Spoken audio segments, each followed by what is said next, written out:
밤의 기운이 서서히 식어가던 시간. 골목 끝에 자리한 작은 분식집의 불은 이미 모두 꺼져 있었지만 낡은 의자 하나에는 아직 한 할머니가 조용히 앉아 있었습니다. 그녀는 하루 종일 몸에서 떨어지지 않았던 앞치마를 그대로 두른 채 빈 접시들이 남아있는 테이블을 바라보며 기억 속 어딘가를 더듬는 듯 오랫동안 움직이지 않았습니다. 조용한 가게 안은 라디오조차 꺼져 있었고 주방에서 마지막으로 튀겨낸 기름 냄새가 천천히 식으며 오늘 하루가 지나갔다는 흔적만 남아 있었습니다. 가게 한켠에는 닫히지 않은 창문 사이로 찬바람이 아주 작은 소리를 내며 스며들고 있었고 그 바람이 그녀의 앞치마 자락을 살짝 흔들어 놓았습니다. 그녀의 두 손 위에는 오래전 어딘가에서 생겼을 법한 작은 흉터가 보였습니다. 그 흉터를 천천히 쓰다듬는 손끝은 마치 오래된 기억을 조심스레 깨우는 듯 어떤 감정을 말없이 이야기하고 있었습니다. 모두가 집으로 돌아간 이 늦은 밤. 대체 이 할머니는 왜 식당을 떠나지 못하고 이렇게 홀로 남아있는 걸까요? 그 이유는 여러분이 생각하는 것보다 조금 더 깊고 조금 더 오래된 이야기일지도 모릅니다. 이야기의 끝까지 함께하고 싶으시다면 잠시 구독 버튼 한번 눌러주세요. 이 채널에서는 평범해 보이는 사람들의 숨겨진 삶을 잔잔하고 따뜻하게 들려드리고 있습니다. 안녕하세요. 저는 올해 74, 이 골목에서 작은 분식집을 운영하고 있는 사람입니다. 저는 늘 조용히 살아왔습니다.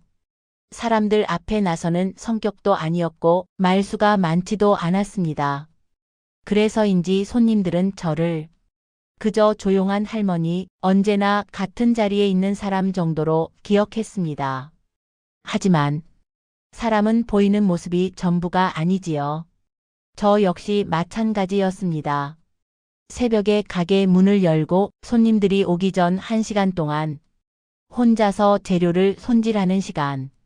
김밥용 오이를 절여두고 당근을 일정한 두께로 썰고 떡볶이 국물에 쓸 멸치를 다시 한번 다듬는 일. 그 조용한 시간이 제게는 하루 중 가장 마음이 안정되는 시간이었습니다. 겉으로 보기엔 평범한 노인이지만 제 속에는 아무에게도 꺼내지 않은 이야기들이 겹겹이 쌓여 있었습니다. 오늘은 그 이야기를 처음으로 해보려고 합니다. 제가 새벽 5시에 가게 문을 여는 이유는 손님들보다 재료들이 먼저 기다리고 있기 때문입니다. 식당이라는 공간은 누군가 문을 열기 전에 먼저 숨을 고르고 준비해야 하는 존재와 같습니다. 오전 햇살이 골목에 닿기 전 저는 김밥용 밥을 시키고 계란을 얇게 부치고 튀김옷이 너무 두껍지 않도록 거품을 걷어내는 일을 반복합니다. 이런 일들은 누구에게나 그저 평범한 일일 수 있지만 저에게는 하루를 버티게 하는 힘이었습니다. 하지만 사람들은 종종 이렇게 말했습니다. 할머니 아직도 가게 하세요? 이 나이에 뭘 그렇게 고생해요? 이젠 그냥 쉬셔도 되잖아요. 그 말들은 저를 걱정해서 하는 말이었겠지만 제게는 작은 서러움으로 남았습니다. 설명할 수도 없었습니다. 설명한다고 해서 누가 이해해 줄 것 같지도 않았습니다. 아들 역시 저에게 말했습니다. 엄마, 이제 가게 정리해요. 엄마 허리도 무릎도 다 안 좋잖아요. 이젠 쉬어야죠. 아들이 걱정해서 하는 말이라는 걸 알면서도 그 말이 제 마음을 아프게 했습니다. 왜냐하면 저는 아직 이 가게를 떠날 수 없었기 때문입니다. 그 이유를 아들은 모르고 있었습니다.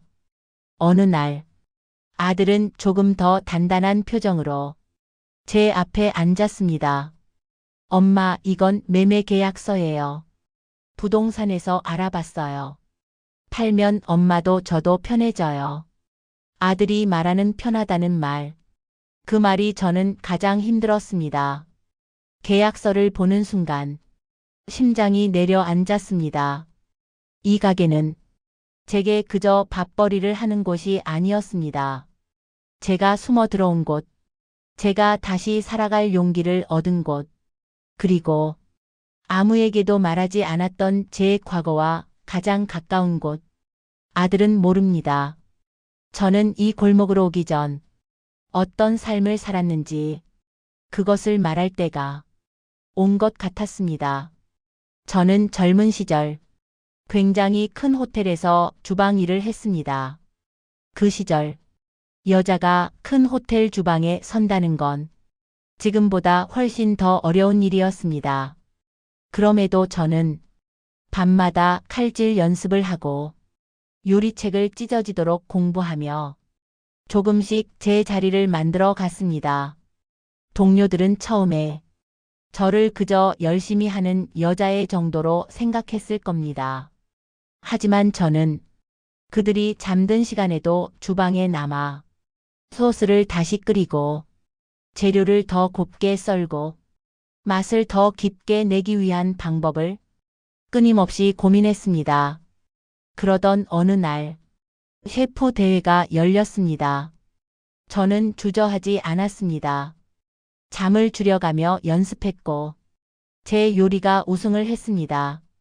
신문에 제 이름이 실렸고 호텔에서는 저를 자랑이라고 불렀습니다. 그때 저는 세상을 다 가진 듯한 기분이었습니다. 하지만 행복은 오래가지 않았습니다. 그날은 호텔에서 가장 큰 연회가 있던 날이었습니다.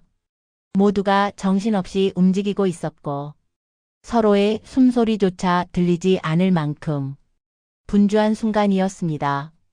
저는 서둘러 끓고 있던 소스 냄비를 들다가 손잡이를 제대로 잡지 못했고 뜨거운 소스가 제 부주방장에게 쏟아졌습니다.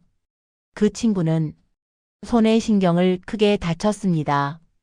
다시는 주방에서 일할 수 없다고 했습니다. 그 이후 책임은 모두 제 몫이었습니다. 당신은 더 이상 이곳에 있을 수 없습니다. 그 한마디는 제 인생을 한순간에 무너뜨렸습니다.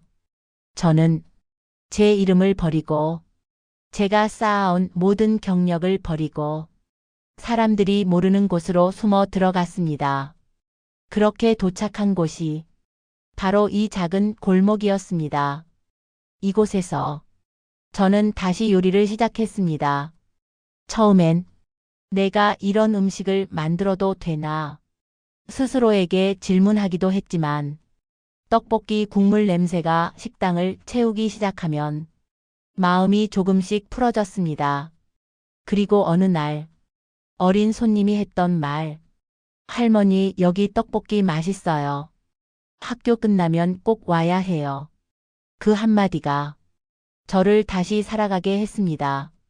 어떤 손님은 제 김밥을 먹으며 이상하게 마음이 편해지는 맛이라고 했습니다. 그런 말들이 제게는 또 다른 삶의 이유가 되었습니다.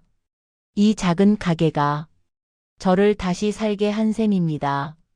며칠 뒤 저는 아들과 마주 앉아 천천히 제 이야기를 꺼냈습니다. 제가 어떤 삶을 살았는지, 어떤 실수를 했는지, 어떤 죄책감을 안고 살았는지 그 얘기를 들은 아들은 오랫동안 말이 없었습니다. 그리고 제 손을 꼭 잡았습니다. 엄마, 그건 사고였어요. 엄마 탓이 아니에요. 엄마가 왜 혼자 그렇게 힘들게 살아왔어요. 아들의 목소리는 흔들렸습니다. 그 순간 저는 몇십 년 동안 숨기고 숨겨왔던 죄책감이 조금씩 풀리는 것을 느꼈습니다. 그리고 깨달았습니다. 사람은 누구나 말하지 못한 이야기를 품고 살아갑니다. 어떤 이야기는 돌처럼 무겁고 어떤 이야기는 누군가에게 털어놓기 전까지 한 걸음도 떼기 힘들기도 합니다. 혹시 여러분 주변에도 말없이 버티는 누군가가 있나요? 그 사람에게 이 이야기가 작은 위로라도 되기를 바랍니다. 그리고 이렇게 말해주실 수 있다면 더 좋겠습니다. 괜찮아요. 그때는 누구라도 힘들었을 거예요.